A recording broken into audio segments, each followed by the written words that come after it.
So thank you very much for coming along and inviting me to talk to you today. So I'm a postdoc at the University of Edinburgh, and I'm also the co-chair of SORTEE's Advocacy Committee. I'll just like to say now that the views that I'm going to talk about today are my views and not the views of SORTEE. And if I am talking about something to do with SORTEE, a SORTEE sign will come up on the slide. So today I'm going to talk to you about the role that journals play in fighting the replication crisis, hopefully. So journals play a really important part in our research ecosystem. Journals act as gatekeepers. They curate knowledge and they're there to make an assessment about research quality and value, and they end up determining what ends up in our published literature. This means that journals have a huge amount of power in determining what makes up our published literature, and with that power comes a huge amount of responsibility. Because of this responsibility, the journals need to be accountable for their actions, and we're the ones that need to be able to hold them accountable. Before we get to that, we have to think about what we want in our published literature. So our published literature is a curated set of studies that we use as our body of evidence with which to make decisions. So it's really important that our published literature has results in it that are reliable. This means that questions have been addressed objectively and the researchers aren't biased in any way. Our results need to be reproducible. This means that published results can be reproduced using published data and published code. Our results should be representative. This means that the published research isn't biased in any way. And if we put all of these things together, this results in results that are replicable. And by this, I mean that if we go out and collect a new data set and following a previously published study and do exactly the same things, we should end up with very consistent results with that original study. And this helps us see that the published results are representative of some kind of like real or true underlying effects, and so our published research as a whole represents kind of the true phenomena that we're trying to study. So today I'm going to argue to you that I don't think this is currently the case in ecology and evolution, and I'm going to propose to you that journals play an important role as part of the solution to this crisis. Okay, so first of all, it's going to be roughly three parts. First of all, I'm going to talk about, in a very general way, what causes a replication crisis. Second, I'm going to talk about whether there's evidence for a replication crisis in ecology and evolution. And third, look at what journals might be able to do to help fight this crisis, particularly focusing on three measures that they can make. Right, so I'm going to start off by talking about this very general model of a replication crisis. So we're going to imagine that we're in a hypothetical world. We're going to imagine how we collect data in that world. And then we're going to imagine certain scenarios that may occur and how they lead to what we refer to as a replication crisis. So at the moment, we're living in a hypothetical world. And in this hypothetical world, we're interested in measuring a particular effect size. This effect size is a difference between two groups, and in this case is the difference in body mass between male and female blue tits, and because they're one of the world's coolest birds. So we can imagine that in this hypothetical population that we're studying, we have some kind of true value. So on this plot here, hopefully you can see my cursor. Yeah, cool. On this plot here, we see that we have some kind of true value. Now, we can never observe this value, but we're kind of working under the assumption that it exists, and that's what we're trying to estimate. So we go out and we estimate a bunch of different replicated data sets, and for each one of these, we try and estimate these effects. So here we have about 500 different data sets that vary in sample size. Now, the important thing you can see here is that none of these are really hitting on the exact true value. There's always going to be variation away from that true value, and this is due to the sampling that we're doing. So this is sampling variation. the amount of sampling variation will decrease as sample size increases. And so we kind of get converge towards the true value, and our uncertainty decreases. Okay, so there's nothing controversial in here. We can then think about if we were testing these effect sizes against 0 to see whether they would there was statistical support for them being different from 0, we would be able to plot on here which one of these would end up as statistically significant effects. And these are always going to be the most extreme ones. If you imagine that each effect size has some kind of confidence interval, that confidence interval to be significant has to not overlap 0, and so they're always going to be shifted to more extreme values where we find these significant ones. So again, this isn't anything controversial. Which effect sizes will be significant kind of shifts with sample size, because the confidence intervals of each of these get bigger. So at smaller sample sizes, we have confidence intervals that are larger, so less effect sizes will be detected as statistically significant, and those ones that are will be more extreme. Okay, so how extreme the significant effect sizes are is dependent on sample size. So again, at this point, there's nothing controversial in this. So now we're going to introduce a few hopefully plausible scenarios into this hypothetical world. So the first one is that we might be limited in how much data we can collect. So in the case of our blue tits, it might be that there's a limited number of nest boxes in our wood, and so there's a maximum number of birds we're ever going to be able to catch and measure. It might be that we have a limited amount of money or resources, constraints due to kind of grant cycles, or the pressure of publications. We might live in a world where you need to publish a lot of papers very quickly, for example. This restricts our sample sizes that we can take, and it means that we can kind of describe these studies as being underpowered. So relatively few of these studies, these effects are going to be detected as statistically significant. We could then imagine that journals might prefer to publish statistically significant results. And if they do, what this does is it thins out what we see. If you imagine now these points, what we see in the published literature, it thins out the non-significant ones and kind of retains the significant effects. So this is known as publication bias. And it means that in combination with the low power, we see quite a large inflation of effect sizes compared to the true effect size, and also will end up with an inflated amount of false positive results. So if you imagine there wasn't actually true effect here, we'd still be picking up significant effects in the literature. Okay, so if we also imagine in our hypothetical world that our career progression, our ability to get jobs, our ability to get grants depends on being able to publish papers, this means that we have incentives to publish statistically significant results because we know that the journals favour them. So this means this leads researchers into what are known as questionable research practices. And I want to stress that these aren't necessarily deliberate decisions by researchers. Often this is comes in the form of unconscious biases that we know that we have these incentives. So the particular one that I want to talk about here is p-hacking, and this is the selective reporting of analyses leading to statistically significant results.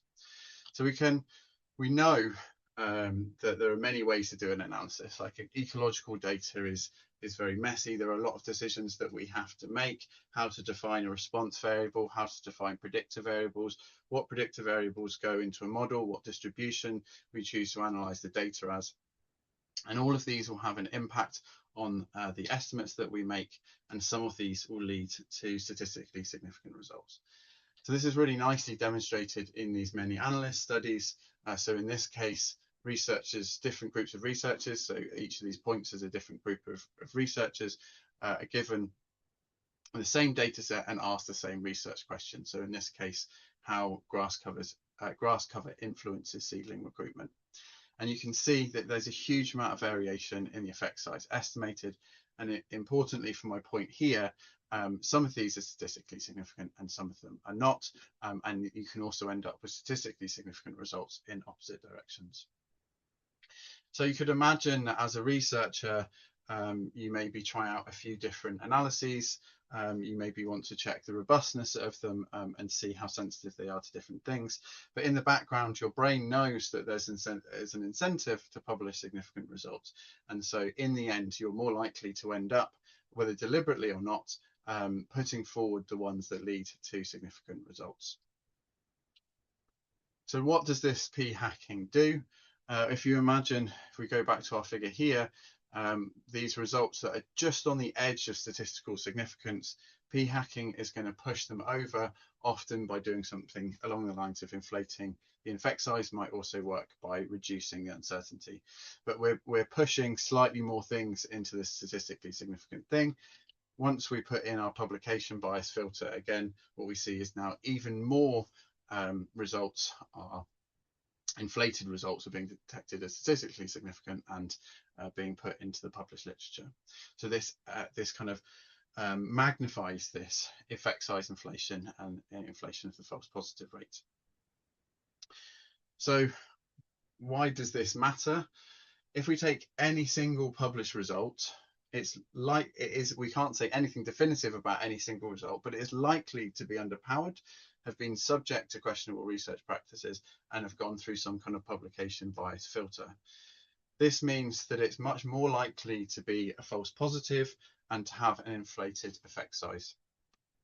In turn, that means it's unlikely to replicate. So however you choose to quantify whether it's a successful replication or not, or even if you choose to quantify it like that, you're unlikely to end up with a comparable result if you were to replicate that, because of these processes that it's been through. And this is what the replication crisis is about. If we take the published literature and we systematically try to replicate it, we're unlikely, if there is a crisis going on, to get things that are similar to those original effect sizes, meaning that our published literature is not representative of the true underlying processes. And in turn, this leads to a massive erosion of trust in research if we acknowledge that this is going on. Okay, so hopefully I've convinced you of some scenarios which would lead to a replication crisis. Now, I'd like to explore whether there's evidence for this replication crisis, and particularly focusing in on ecology and evolution. So how do we go about assessing this replicability? So the first step that I would suggest is that we can look to see whether we can reproduce the results of studies. So this is where we take published results, we take the data encode, and we see whether we can get the same results back. Now, this isn't the same as replicability, but the thing is that if we can't reproduce these results, then there's no foundation for us to try to replicate things. It's unlikely we're going to be able to get them if we can't even get back the original results of the study. So it's kind of a key foundation that replicability is based on. Second, we can try to replicate the studies, a large amount of studies directly. And third, we can look to see whether there's evidence of these factors that drive low replicability that I talked about, like low power, publication bias, and questionable research practices. And this model that I've showed you shows that if we have these in combination, we're going to end up with low replicability in our studies.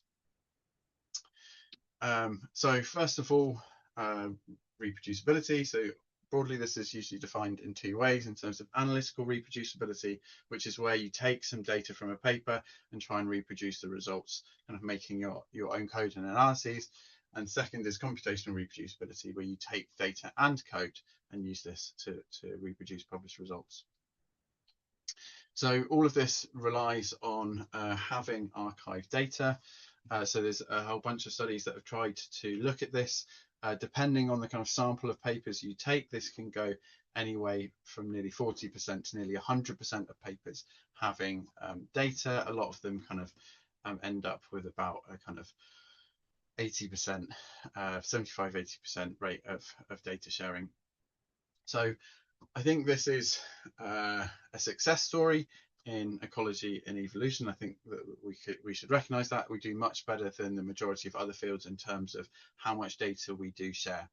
The problem is these numbers kind of cover up a different problem, which is that the quality of the data that's being archived tends to be low. So there are a couple of studies by Tom Roche and colleagues that show that kind of roughly half of data is complete and half is being categorized as reusable. And across the time span of these two studies, there was found to be little increase over time. So even though over time the other studies are showing that we're increasing in the amount of data availability, the actual proportion of that that's usable remains pretty low. There are other studies that look at analytical reproducibility as they try and recreate results based on data. These are the more pessimistic numbers that I've taken, where they look at exact reproducibility, but these numbers indicate about half of these are reproducible. But I'd also like to emphasize that a lot of the reproducibility in these papers relies on data that's provided by the authors and not data that's actually archived, because in these studies that we're at low rates of data archiving, and we don't know how well data provided by authors is kind of comparable to data that you'd find in an archive.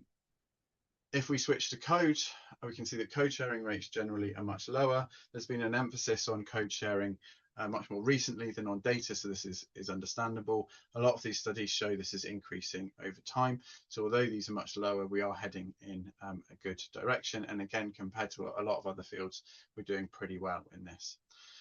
But equally, the availability of code kind of presents a much better picture than when you look at code quality and computational reproducibility.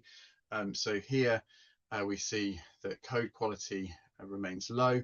The studies that have looked at code functionalities, this is the ability to run code, show that it's quite low when you have code, so only about a quarter of code you're actually able to run. So this is a nice study which is just showing this, that a lot of papers don't have code.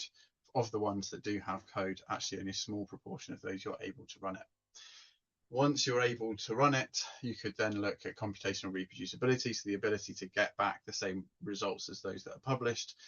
This again is a pessimistic estimate of exact reproducibility from this paper, but was about 25%. And if you're more interested in this, Stephen Boris gave a talk in the last one, which I think was recorded, so you can go back and look about in more detail about this computational reproducibility study. So overall, this isn't that great a picture if we can't actually get to the point where we can assess whether we can reproduce the results. It doesn't set us up with a really great foundation for replicability just to start with. But this isn't looking directly at replicability, so we could also potentially do that and look at large-scale studies that are looking to replicate lots of published results. So this is a bit different from doing kind of things like small multi-lab studies where you're getting lots of groups of people to do the same thing. What we're interested in here is if we take a whole bunch of published results and then looking at whether we can reproduce those. So this hasn't been done explicitly in ecology and evolution, but it has been done in other fields like psychology, cancer biology, social science ones, and other projects like this. These fields have very similar incentive structure to us, and they have very similar publication landscapes. So we would expect that they would be finding similar things to us. The important thing I'd like you to take from these figures is, so they take some original effect sizes, they do some replication studies, and then they look at how they relate to replication effect sizes. And the important thing I'd like to take from here is that this is a one-to-one line. The majority of studies have an replication effect size that is below the original effect size. If there was no effect size inflation in the literature, you'd expect these all to kind of nicely line up around above and below the one-to-one line, but be finding kind of a clear relationship between the two. Here there's no clear relationship, and a huge amount of these have lower effect sizes, and so this shows this low replicability within the literature, that there's actually a very weak relationship between original effect size and replication effect size. So it's really showing this effect size inflation that is there. So the final thing that we can do is to look to see whether we have evidence of the factors driving low replicability. as I mentioned before, these are low power, publication bias, and questionable research practices.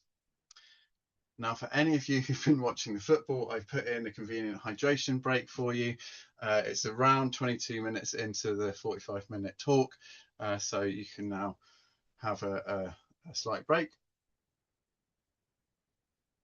And here's some free advertisement for you for SORTEE if you'd like to join. Here's a QR code, and it's a great organisation. You can visit the website to find out more about what we do. Anyway, after that nice interval that was pretty pointless, we will return and talk about the factors that might drive low replicability.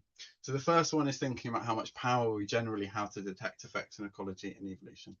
So this study is combined some other kind of summarized some other studies that have tried to look at this.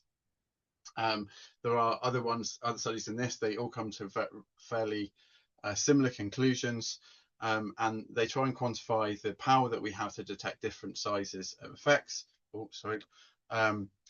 And so ideally we want something like 80% power, and that means that we've got an 80% chance of detecting a significant effect if there is a true effect there. So we're way off that even with large effect sizes in many cases, and like absolutely nowhere near 80% power to detect small and medium size effect sizes based on these studies. So generally it seems fair that we're working in the region generally of low power in ecology and evolution. Do we have publication bias? So this is, I think, a really nice example of publication bias in ecology and evolution. So Alfredo, who you can see there, did a really cool study looking at the relationship between bib size and these house sparrows, so this little bit of a house sparrow here, and whether it relates to dominance. And he went and collected loads of data sets on this, both published and unpublished, and you can see create this really nice funnel plot, similar to what I was showing earlier. And the fascinating thing is that when you divide this up into published and unpublished, you can see there's this huge difference in the effect sizes, where if you look at the published one, you'd be like, yeah, there's this really clear effect between bib size and dominance. If you look at the unpublished, this completely goes away, and in combination overall there isn't an effect. So this is kind of really clear example of in a specific case where this is very clear publication bias. And I'll come on to some examples that show this more broadly. So the result of publication bias in the literature is that we would see an inflation of positive results, so significant results in the literature, and not very many negative results. This is a really nice study from a while ago now, but tried to quantify the amount of positive results in the literature over a load of different fields. You can see the kind of biological science result here, kind of increasing over time. But the more important thing really is to look at the amount or the proportion of positive results within biological sciences. You're talking kind of between 80 and 90%. And you see similar things when it's broken down in terms of fields, so environment and ecology, plant and animal sciences, where we're working. So there's a kind of like extraordinarily high amount of positive results. Maybe this is expected, maybe we're really, really good at predicting what's going on, but I think that this is probably a sign of quite a large scale publication bias. So we can put some of these things together and then look at how much effect sizes might be being exaggerated in the literature. We can do this by looking at meta-analyses. So meta-analyses are a collection of studies that are trying to address a similar question. They give you a kind of overall effect size, and using that you can work out on average the power that the different studies within that meta-analysis have to estimate effect. And you can also test whether there's publication bias, or so whether there's systematically a set of results that are missing. And using those two things together, you can then kind of estimate the effect size of exaggeration you'd expect from these processes acting together. So these two studies have done exactly this. So using 87 meta-analyses across ecology and evolution and 30 meta-analyses in global change biology, they found there's very low power. It's in line with other studies that have looked at the power in ecology and evolution. There's substantial publication bias found in these meta-analyses. And when you put these two things together, you end up with an average of kind of 2 to 4 times exaggeration of effects in the literature of 2 to 4 times. I think this is like really, really shocking, and we need to pay attention to this because if all of the effect sizes that we're looking at on average are inflated by 2 to 4 times, it means that we really have very little idea of what the true effect sizes that we're looking at are. So finally, we can look at the presence of questionable research practices in ecology and evolution. So as I said, these act to further exacerbate the impacts of low power and publication bias. So in this study, the authors did a survey of over 800 researchers in ecology and evolution, and they asked them whether they have knowingly done any of these practices at any point. So the ones that I haven't grayed out here are ones that could be kind of associated with p-hacking, and you can see that there's a very high proportion in most of these cases. In several cases, over half of people are aware of having done these things, which can lead to these impacts of p-hacking. So the prevalence of a lot of these things seems to be high, and researchers are, they might not be aware of the consequences of doing it, but they are aware that it's happening. We can then look more statistically at whether there is evidence for questionable research practices or the impacts of questionable research practices in the literature. So this is what this study set out to do. They collected a load of t-statistics from studies in these 5 ecology journals, or 2 broader journals and 3 ecology specific journals. And these 2 plots here demonstrate what you might expect to see in 2 different scenarios. So in this lower plot here, you might expect that if there isn't any selective reporting, what you'd end up with is a kind of nice smoothish distribution of these t-values.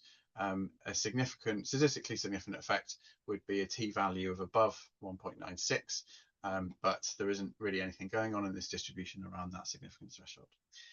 If there's selective reporting, what you would expect to find is that just below this 1.96, where things are just not significant, you find fewer studies than expected. You get a dip in this distribution, and you would find more studies than expected just after the significant threshold, because if what's happened is that through the selective reporting things have been pushed slightly over the edge, you get less below and more above, so you get this kind of hump here associated with just significant t-statistics. So these aren't actually example plots, these are the plots of the data that they found, and the interesting thing is that where you find this plot that's consistent with selective reporting is in the main text results. So these are results that the paper is being sold on, whereas if you look at the supplementary results, so these are the things that people are not going to be interested in when choosing to accept your paper or not, you don't find anything that's consistent with selective reporting. So these practices definitely seem to be going on.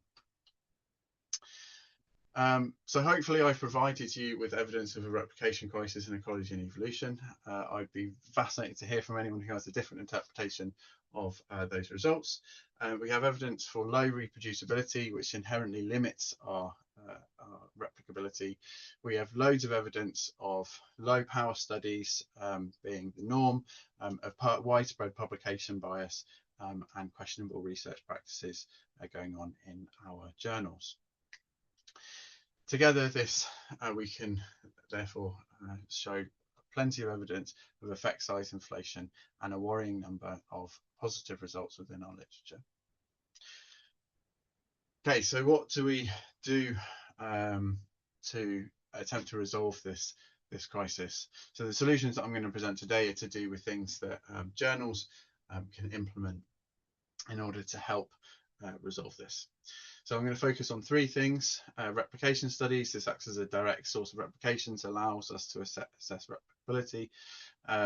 Registered reports, which help to increase the reliability of individual studies and reduce publication bias, and data and code quality control, which help to increase reproducibility. So first of all, replication studies. So why do we want replication studies in our literature? So I think there are several reasons for this. The primary reason is so that we can validate findings, and this enables us to build up a reliable knowledge base. So this is a nice figure here from a paper with Kate Laskowski. In this figure here, you can see what we describe as a conceptual replication, where there's actually very little overlap between two studies. The only similarity being is the research question. So these studies are using completely different methods in different species, maybe different habitats, things like this. So very little overlap, but trying to address the same question. And you compare this to close replications, which are trying to get as close as possible to each other, and even better would be a direct replication where you're doing kind of exactly the same thing, exactly the same population, but they're very hard, I think, to achieve in ecology. So if we think about close replications, what they're trying to do is get as close to each other as possible, and this means that we know that any difference between them isn't just due to a difference in species, a difference in methodology. It's really that there are kind of actual differences between these, and through this it enables us to assess the kind of validity of the inferences we are making about that and build up this reliable knowledge base. The second thing that these enable us to do is to start to generalize. So often we think about generalization coming from these conceptual replications, where we try to spread out the kind of these replications, so doing things in lots of different species with different methodologies, and then we can see whether we end up with similar results. The problem is that by doing that, we don't have this overlap that I mentioned, so it's difficult to validate things. But also ecology, I mean, this is why it's fascinating, right? Ecology is really dynamic. Evolution is literally about change. We don't expect things to remain static. This is why I said it's very difficult to imagine being able to do these very direct replications in ecology and evolution. But that means that if we're in a system that's potentially changing all of the time, these direct replications are really, really important, because we need to be able to assess whether we're able to get the same results repeatedly, or whether they change and are very sensitive to the context in which they're done in. So I work a lot with long-term study systems. Often what you find is that someone's done a study 20 years ago in this system, they publish a paper, and then everyone just cites that paper for that effect, and no one ever goes back to repeat it. That effect could not hold 20 years later because the environment could be completely different. But we never do these direct or close replications where we try and do exactly the same thing again and see whether this results hold. The thing is that if we don't do that, it's very difficult to use that original study from 20 years ago as justification, because we don't know whether we can generalize across these contexts. And finally, I don't really want to focus in on fraud very much, but this, and especially not the detection of fraud, but I think replication impacts the effect that fraud has on our literature.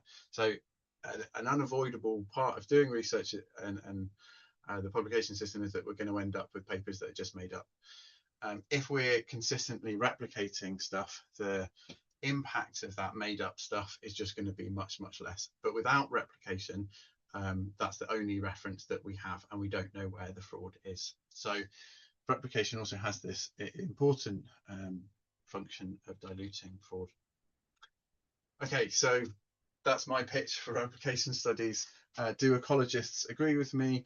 It seems as though they do. So from this survey of over 400 ecologists, they think that replication is important overwhelmingly, overwhelmingly think that more replication should take place, generally think that it's a good use of resources, at least if there's enough funding, and generally think replication studies should be broadly published.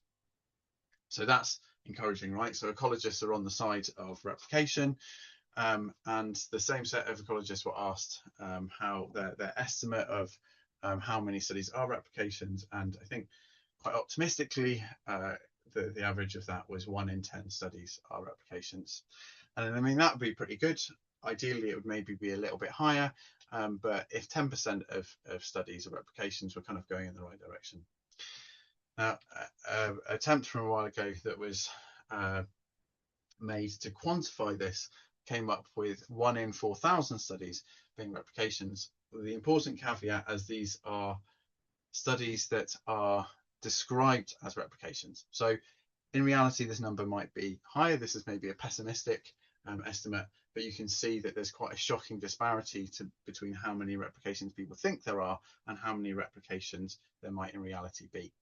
And I think although this is the caveat of this is that these are studies that are described as replications. If you don't describe something as a replication, in reality, because there's a drive towards novelty, which I'll comment on in a moment, you're probably likely to have changed something. Maybe the data collection is a little bit different. Maybe the analysis is a little bit different because there's a fear of it being too similar to something else. So if you haven't set out to do a replication, in which case you'd label it as such, then actually it might well be different and not directly comparable, in which case this number starts to be quite realistic.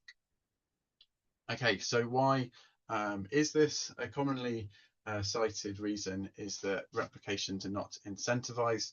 So we were interested in looking at this, and to do this we looked at journal policy. So here we're interested in whether journals are incentivizing replications.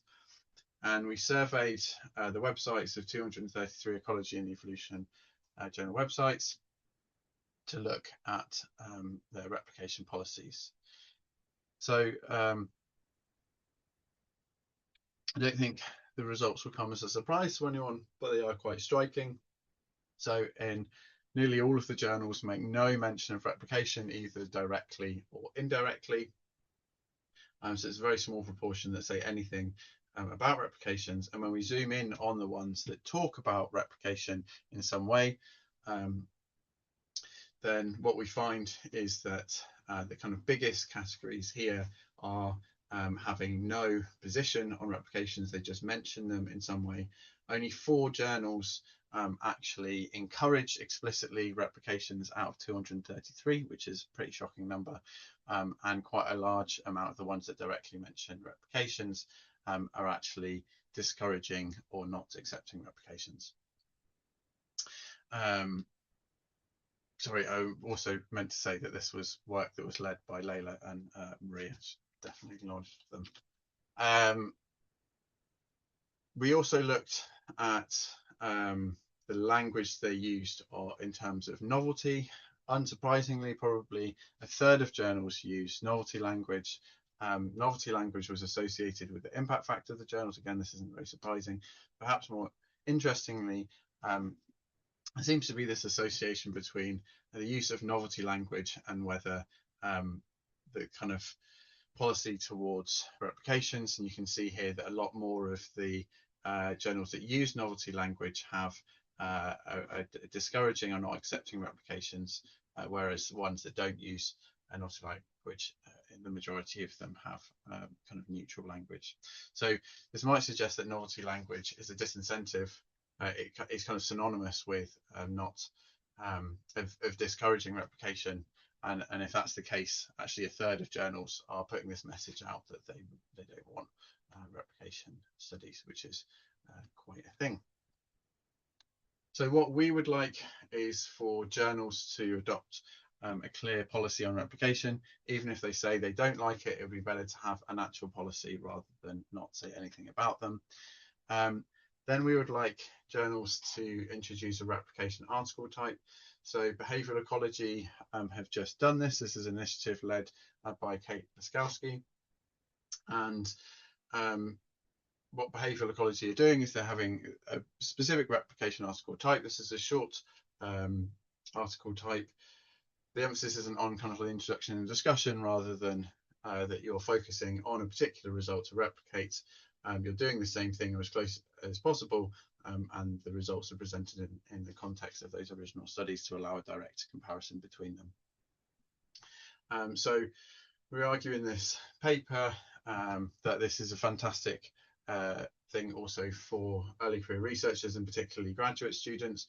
If people start off their PhD programs with these replications, it means that they can get experience in the system that they're working on. They kind of have guardrails on the study in terms of the methods and the analysis that are prescribed to them.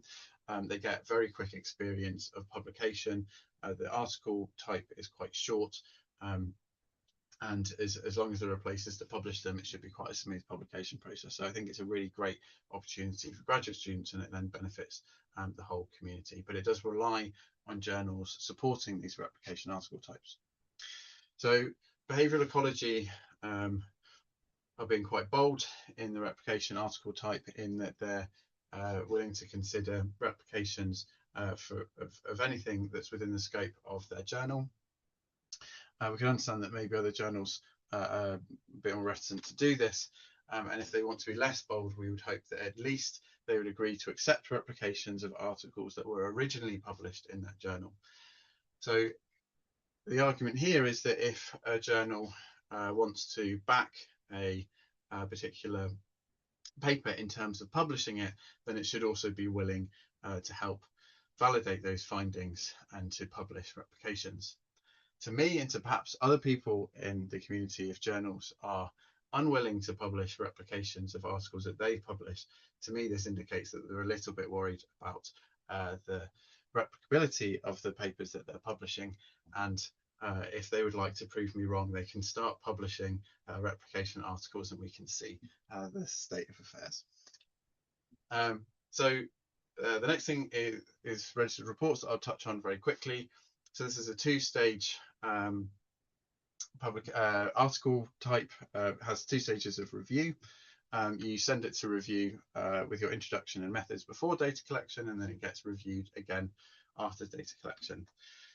So the idea here is that this does several things: works to increase the reliability of research, and it acts to reduce research waste and publication bias. So you send your introduction methods in by specifying your methods in advance. This reduces the researcher degrees of freedom, and so reduces the opportunity for p-hacking. By going into a review stage before you've collected the data, this helps to reduce research waste, as hopefully fundamental flaws in the research might be picked up at an earlier stage rather than after the research has been done. If everyone likes it, the journal offers an in-principle acceptance, which means that if the authors stick to what they say they're going to do, or can at least have very clear justifications for any deviations from that, then the journal will agree to accept it. So importantly, that's being accepted based on the methodology and the questions that are being asked, and not on the results. So this directly acts to reduce publication bias. The authors do the study, it moves to a second stage of peer review, and here the reviewers and editor can check that the authors did what they said they would do, or at least they fully explain any deviations and justify them. And again, this acts to reduce these questionable research practices because the sticking to your original plan is enforced in some way. So I can probably count on 2 hands how many registered reports there actually are in ecology and evolution, and I've referenced several of them here. So it's difficult to take evidence from ecology and evolution in terms of their efficacy, but there is quite a lot of evidence from psychology and social sciences on how well they work. So here are 2 studies which show that registered reports have a far higher proportion of negative results compared to the extremely high proportion of positive results that are in standard reports. They tend to have smaller effect sizes, so these green ones are the distribution from pre-registrations and registered reports, and those without. And also when reviewers are asked to rate papers registered reports consistently come out as higher quality across basically any metric that they've put here than standard reports. So it seems as though registered reports are really worth considering for journals. And I think they work in really, really good combination with replications, in that before a replication of the study is done, it can be assessed. This means that any problems with the original study can be picked up, and an assessment can be made as to whether the replication is worth doing. So it's not every study isn't worth replicating. We have limited resources, but this might be a way of helping to assess whether they should be done. But importantly, this assessment is being done before they do it, and then if everyone agrees that this is a good idea, the journal is going to give the authors an in-principle acceptance that if they do the replication as stated, that it will be published. So this is a really good incentive then to actually go ahead and do the replication. So finally, just a few words on data and code quality control. So why is high quality data and code important? In the short term, this enables us to verify results by looking at kind of analytical and computational reproducibility, and it allows us to detect any errors there were in the analysis. This doesn't mean that everybody has to look through every bit of code, but having the code available to do that enables this to happen. In the long term, this helps us to prevent research waste, because we have high quality data that can be reused, and we have code available that can be repurposed, and means that people don't have to reinvent the wheel. And this is also a major way that researchers can earn trust. The question that always comes to me is, would you trust a study where if you tried running the code and you couldn't reproduce the published results? It'd be pretty difficult to trust that study, I think. And I think that we should therefore be allowed the opportunity to test this out by having high quality data and code archived alongside a paper. Okay, so what we would like journals to do. So just this is work that with the SORTEE Advocacy Committee that's being led by Ed. What we would like journals to do is to give clear guidelines and ideally have mandatory code, or data and code, I should say, archiving. We know that these code sharing policies are associated with higher availability of code. So this is an example with code. So we have two studies here, one that looked on journals with code policy, one that looked at journals without code policy, and you can see that over the same time period, those with a code sharing policy have a lot more code shared. So this is whether they, I think I'm right in saying this is whether they encourage or mandate code. So these numbers aren't going near 100, but not all of those journals are mandating it. But many more journals could be doing this. So in a recent study, we showed that around 27% of journals encourage code sharing, 27% mandate. So this could be much, much higher. But we know that the availability of code isn't the only thing that's important here. We also need high quality data and code. And this is really where data editors at journals come in. So data editors are there to assess the quality of archived data and code, and essentially they are there to help authors to comply with the mandates, and the mandates are there so that we end up with high quality data and code that benefits the community. So this is a role where an editorial role where they're helping authors to produce high quality data and code for archiving. We've created a set of standardized guidelines to help journals do this, and hopefully more journals will adopt data editors. There's already a group of journals, a growing group of journals that's adopted data editors, which is really fantastic. We've worked with a lot of them, and they're doing a really, really fantastic job. So just to finish up, I'll just return to this figure of what we want from our published literature. So I think we want results that are reliable, reproducible, representative, and then in combination, these things give us results that are replicable. I don't think we are quite there yet, but I think that by identifying the problems, this gives us an ability to address them and to increase the replicability of research. So I started by saying that journals are gatekeepers.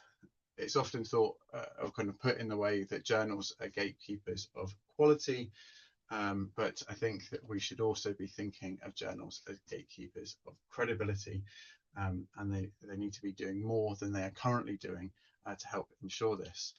So we can think about being in the darkness of the replication crisis and moving towards the light of the credibility revolution, as we could phrase it.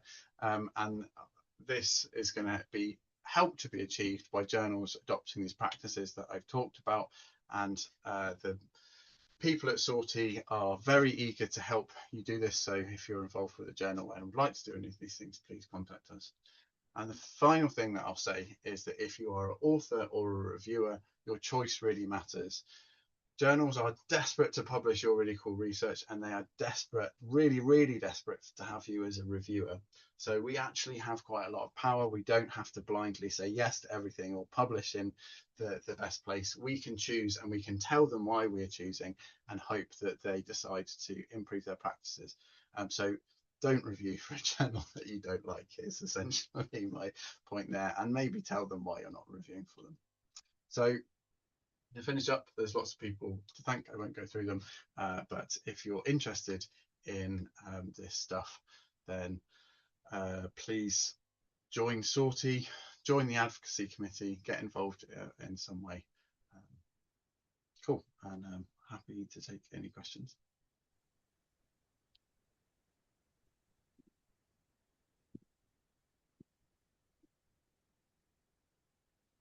So I'm going to mediate the questions because I think Saoirse's internet may not be up to scratch. But I have one, Joel, just generally. So what do you think is the one thing that needs to change for people to start doing replication? You mentioned quite a lot of things there. What, in your opinion, is the one thing that's holding people back? Um, If you had to pick one thing. I had to pick one thing. I'm going to start with two, and then I'll narrow down. So I think, as well as as well as journals, there's an issue with funders, right? So there isn't enough resources for them. I think in reality, people are probably quite often doing replication studies at the start of, if you're going to start something new, but someone else has worked on it, you might well run a replication to see if the thing works, right? But people don't do this in a structured way, and part of that is because they don't think that it's worthwhile, and they don't think it's going to get published, and there's not an outlet for it. So I think having these replication articles at journals where there is a format, like a formula for writing one, how you do it, and if you do an okay replication, then it's quite a high likelihood that it gets published, because it's not dependent on like the results. It's just dependent on, this is interesting because it's a replication. Then I would think that would really help people or incentivize people to do them and give them an outlet for them. Hopefully that'll be proved right with behavioral ecology. People seem to be quite excited by it, but yes, my experience is that people often do what essentially amounts to a replication study, and then maybe it doesn't work, or maybe it does, but they never publish it because it's kind of internally done. But I think that isn't about resources, that's about how to go about doing it in a way that it can get published and having an outlet for it to be published. So hopefully the journals adopting this will solve that, but we'll see. Right. Any other questions for Joel?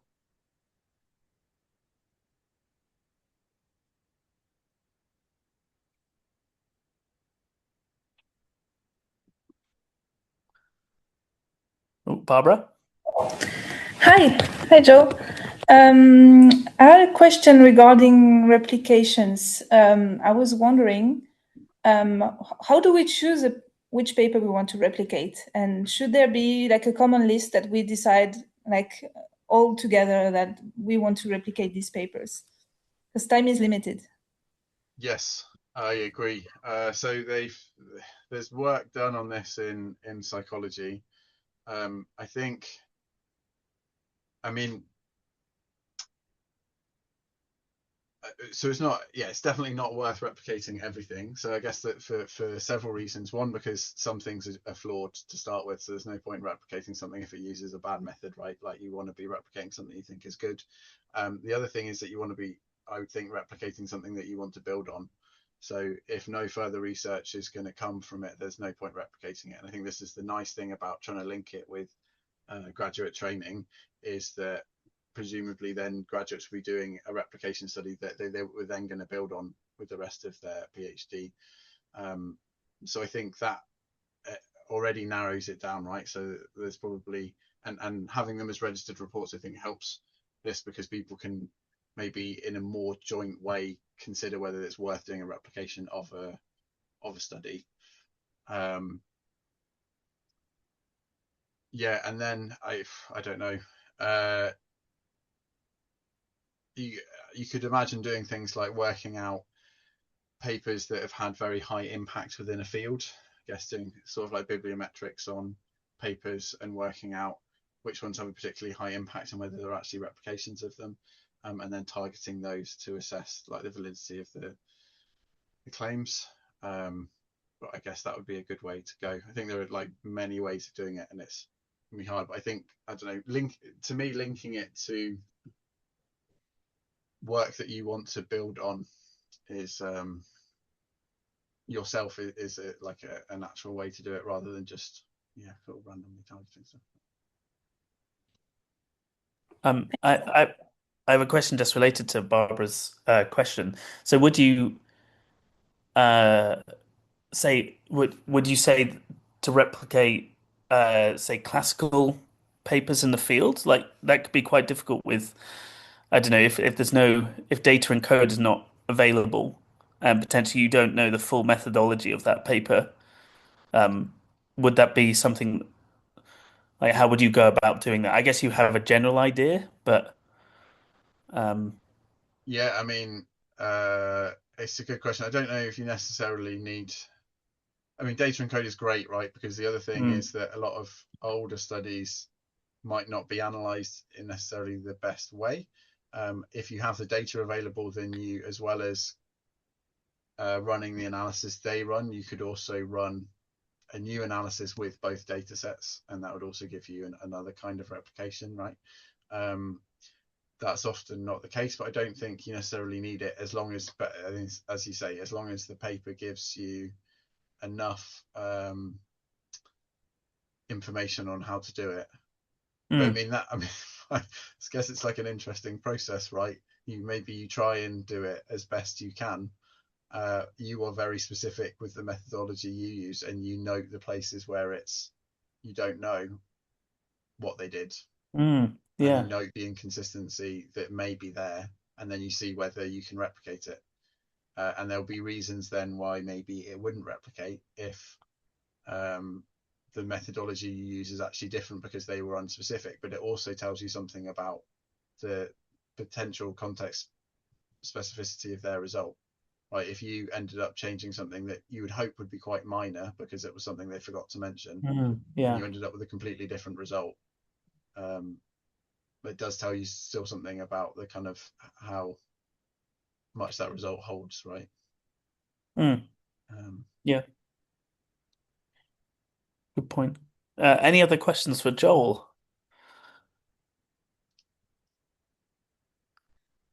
I should just say that sorry, Alfredo, because your name was meant to be on this, and this acknowledgement slide. I've just noticed while looking at you and the slide. Well, I guess if it's past 3 o'clock my time.